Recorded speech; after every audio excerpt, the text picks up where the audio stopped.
สมัครแม่บ้านจำนวนหลายส่งถูกจังหวัดเนาะผู้ใดที่อยากได้เท่าใดแม่นเขามากรอกใบสมัครได้เนาะที่สำคัญระหว่างรอหางานทางบริษัทเขาจะมีที่พักให้อยู่ฟรีแต่จะมีที่พักให้เฉพาะผู้หญิงหรือว่ายิ่งโสดเนาะถ้าผู้ใดที่นี่เป็นครูผัวเมียจังซี่เฮาบ่มีที่พักให้เด้อแต่ถ้าแยกกับว่าสามารถพักได้เพราะว่าให้พักได้เฉพาะผู้หญิงเนาะผู้ชายจะพักบ่ได้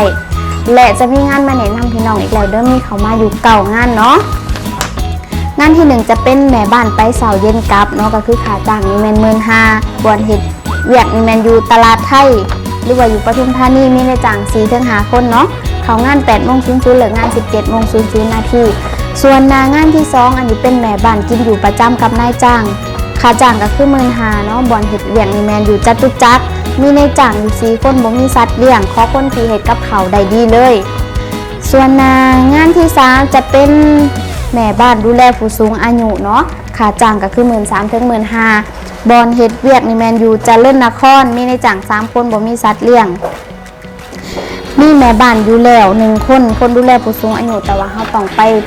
เบิ่งซอยเนาะดูแลผู้สูงอายุแล้วก็ทางบ้านซักผ้ารีดผ้ากินอยู่กับเพิ่นเลยเนาะ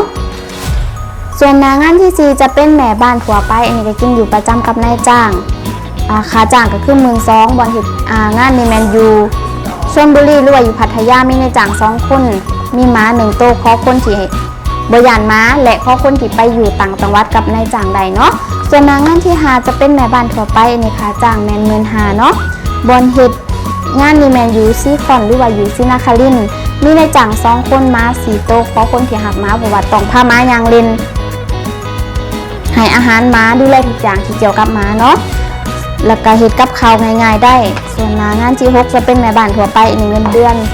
12,000บอนเฮ็ดงานนี่แมนอยู่พาราม2มีในจัง2คนม้า1โตเนาะต้องดูแลแล้วก็ให้อาหารม้าพาม้ายางเล่นคือกันเด้อขอคนที่หักม้า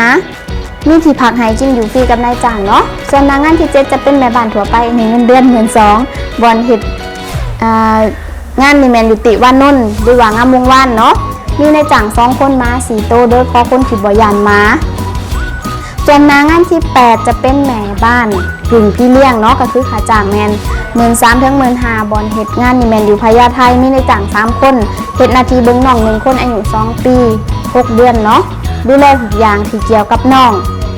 และเฮ็ดกับข้าวให้น้องกินได้เนาะส่วนงานสุดท้ายจะเป็น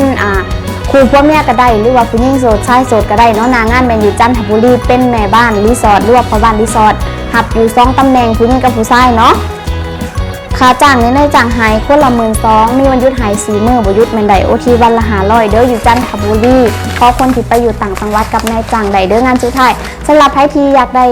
อยากได้งานสามารถเข้ามากรอกใบสมัครได้เลยเด้ออยู่ที่จรัญ82เนาะเขาเปิดให้บริการทุกมื้อตั้งแต่เวลา 8:00 นถึง 6:00 นสำหรับมื้อนี้จะฝากเรียกใบสำนีเด้อมื้อหน้าจะมาแจ้งคือเก่าเด้อสำหรับมื้อนี้สบายดี